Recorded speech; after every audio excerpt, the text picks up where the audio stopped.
Kembali lagi di Cerita Cinta Channel. Jangan lupa like, comment, and subscribe ya. Terima kasih. Malam yang sunyi, dingin tanpa suara. Seorang gadis terduduk di kloset kamar mandi. Tangannya menggenggam alat tes kehamilan. Rambutnya berantakan karena dia jambak sendiri. Dia sedang frustasi, merasa menjadi wanita paling bodoh di dunia ini. Ini nggak mungkin, ini nggak boleh terjadi, gumam Tiwi menyentuh perutnya yang masih rata. Dia sudah telat beberapa hari. Ia pikir karena stres akibat bulan lalu pernikahan yang ia idam-idamkan batal. Tidak taunya ini lebih buruk daripada batal nikah. Bagaimana nanti dengan mama papa? Astaga, bagaimana ini? Hatinya kacau. Dia yang selama ini cerdas mendadak menjadi manusia yang tidak bisa berpikir jernih. Dia masih tidak habis pikir, masih syok, apalagi saat melihat alat di tangannya. Dia belum menikah, tapi alat di tangannya mengatakan lain. Dia hamil, padahal tidak punya suami. Rumah Sakit Bunda, Jakarta Pusat. Di sebuah ruang pemeriksaan kandungan, Tiwi sedang mendengarkan hasil pemeriksaan dari dokter. Ia menatap nanar pada monitor yang memperlihatkan hasil USG. Ada satu titik kehidupan di sana. Berapa usia janinnya, Dok? Tanya Tiwi, berusaha tenang meskipun hatinya terasa tidak karuan. Kalau dilihat hari terakhir datang bulan, ini perkiraan 6 minggu ya, ucap dokter sambil melihat catatan pemeriksaan Tiwi. Tiwi rasanya mau pingsan. Itu adalah hari di mana dia pergi ke Italia dan tidak sengaja menghabiskan malam bersama seorang pria asing. Rasanya sungguh luar biasa, ingin menangis, teriak, dan tidak tahu harus apa. Bagaimana bisa dia hamil dari anak pria yang tidak ia kenal sama sekali? Lalu bagaimana nanti reaksi mama papanya? Bagaimana ini? Tiwi benar-benar merasa dilema. Janin dalam perutnya terus berkembang, lama-lama pasti akan ketahuan. Bagaimana ini? Ia benar-benar merasa sangat kacau. Pulang dari rumah sakit, dia menyetir dengan hati yang gamang sampai hampir menabrak mobil di depannya. Pikiran Tiwi saat ini kacau balau, tidak berani cerita siapa-siapa, lebih tepatnya takut reaksi kedua orang tuanya. Keduanya menghujat aksi Alex yang membuat Luna hamil di luar nikah. Lah ini sekarang kok malah dirinya yang hamil, bahkan tidak tahu pria yang membuatnya seperti ini. Bandara Suta, Jakarta. Seorang pria berjalan sambil menelpon, sedangkan seorang yang lain menarik koper di belakangnya. Oke mah, ini Dito baru saja turun dari pesawat, ucap Dito di telepon. Langsung pulang. Mama miss banget sama kamu, Hani. Ini mobilnya sudah ready, HP-nya Dito matikan. Oke. Samuel buru-buru mendekat, kemudian membuka pintu mobil yang sudah berhenti dan menunggu. Pria itu duduk di kursi belakang, menatap lurus ke depan tanpa ekspresi. Karena banyak lampu merah, mobil berkali-kali berhenti. Kemacetan yang terjadi membuat Dito bad mood, terlihat dari wajahnya yang terlihat tidak senang. Apa kau tidak bisa cari jalan lain? Tanya Dito dengan ketus pada sang driver. Ini yang paling dekat, Tuan. Apa kau tidak lihat ini macet? Omel Dito. Samuel selaku sekretarisnya hanya garuk-garuk kepala, kasihan menatap driver yang kena omel bosnya. Lampu hijau menyala. Mobil yang ditumpangi Dito kembali melaju. Karena Dito mau cepat, driver menambah kecepatan sedikit sampai benar-benar membuat celaka. Cit, bruk, sial. Dito mengumpat kesal. Ia kemudian melihat keluar jendela. Pengendara motor jatuh karena mereka tabrak. Untung mereka tidak apa-apa, hanya motor mereka yang lecet sedikit. "Woi, kalau nyetir pakai mata," omel pengendara motor. Samuel pun keluar, kemudian melakukan negosiasi. Sayang, pengendara yang ditabrak sepertinya tidak terima. Lama bicara tidak masuk-masuk mobil, Dito memutuskan keluar. "Saya harap urusan kita selesai," ujar Dito memberikan amplop pada pengendara yang jatuh. "Oh, baik, bisa diatur." Dito langsung berbalik dan masuk mobil. Mereka kemudian melanjutkan perjalanan hingga akhirnya sampai di kediaman megah berlantai 3 rumah keluarga Dito. Begitu tiba, sang mama langsung menyambut. "Hani," sapa wanita dengan gaya glamor tersebut, "di rumah saja pakai baju branded." Wanita itu lalu memeluk Dito. Lama tidak ketemu, dia sangat rindu. "Bau apa ini? Parfum mama nyengat banget," batin Dito kemudian melepaskan pelukan. Perutnya tiba-tiba sangat mual, rasanya ingin muntah, apa asam lambungnya naik, entahlah.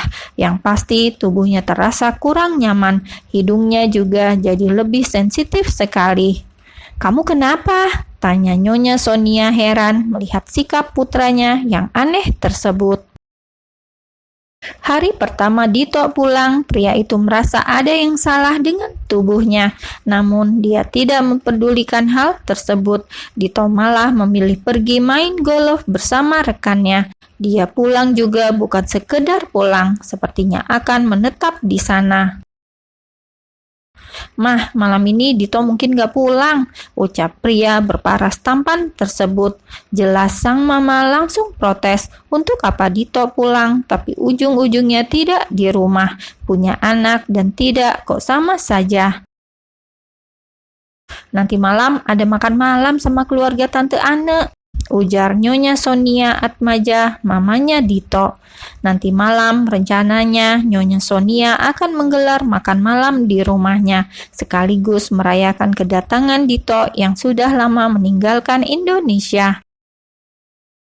"Maaf mah, Dito udah ada acara lain," ucapnya datar. Kemudian meminta Samuel membawa semua barang-barang untuk main golf.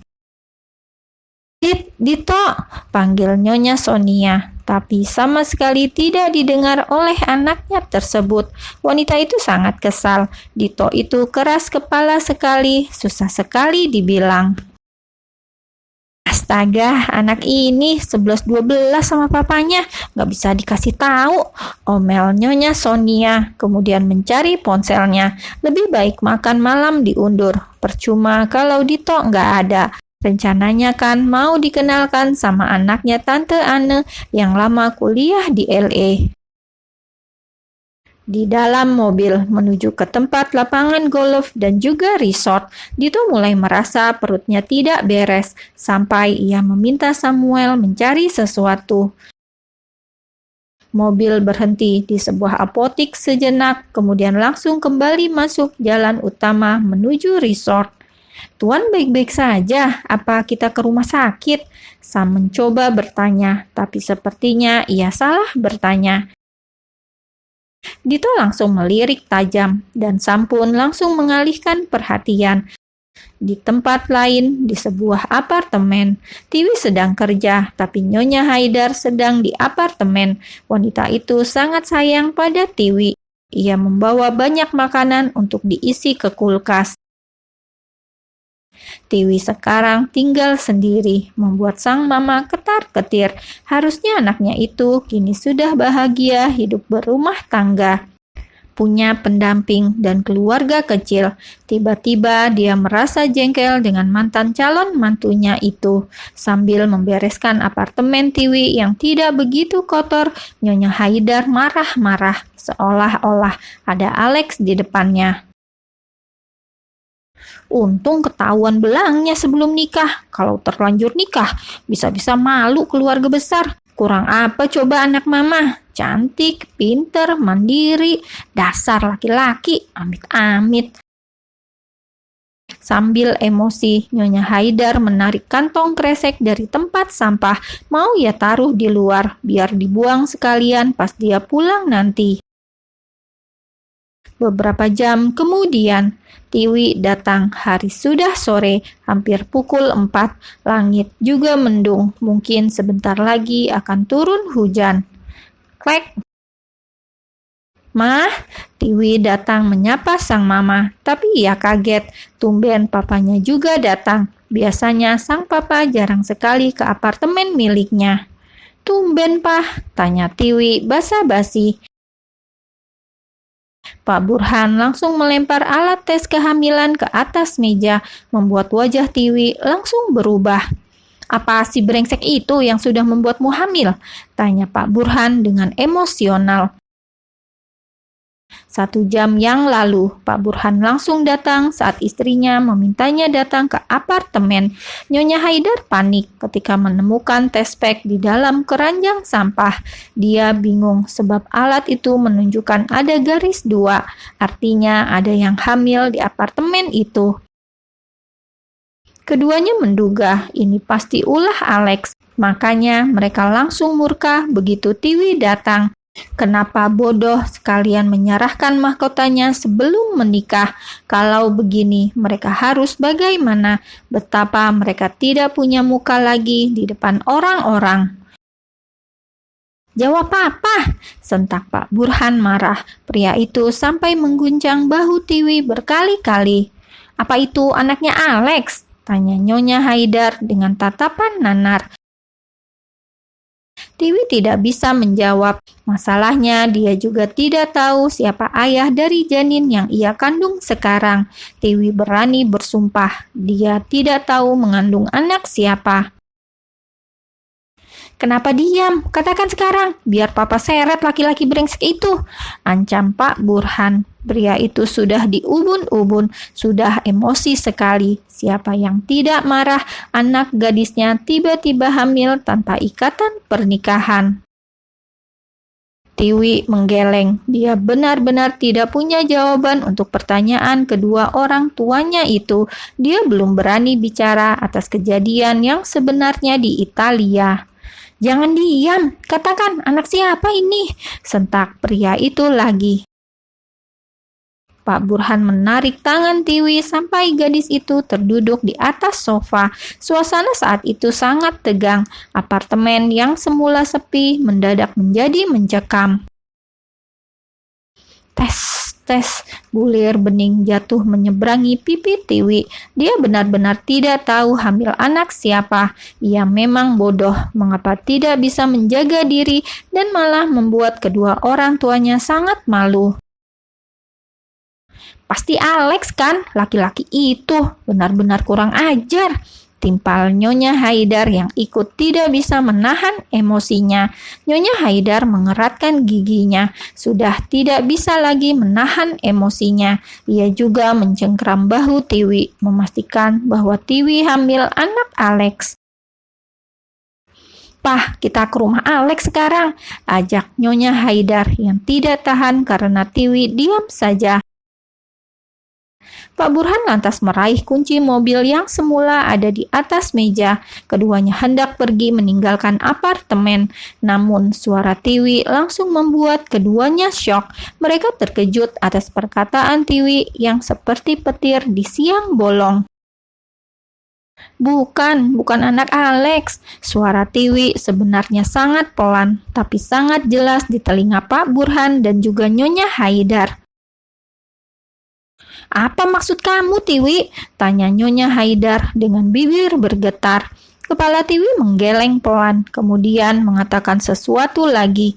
Bibirnya yang semula terkunci rapat, kini mulai bersuara. Tiwi tidak pernah melakukan hal itu dengan Alex. Ini bukan anak Alex, ucap Tiwi kemudian menundukkan kepalanya dalam. Sungguh ia malu, tidak sanggup menatap mata sang papa dan mama yang masih kecewa besar padanya. Tiwi, kamu... Nyonya Haidar sampai sesak. Nafasnya Senin Kemis. Punya anak seperti Tiwi benar-benar senam jantung. Apa maksud kamu? Jelaskan pada kami. Sentak Pak Burhan yang sejak tadi tidak bisa kontrol emosi. Tidak seperti Nyonya Haidar, Pak Burhan cenderung panasan. Emosional meluap-luap membuat Tiwi merasa semakin bersalah. Kalau bukan Alex, lalu siapa? Katakan, dengan siapa kau tidur selama ini? Bentak Pak Burhan yang sudah hilang kesabaran.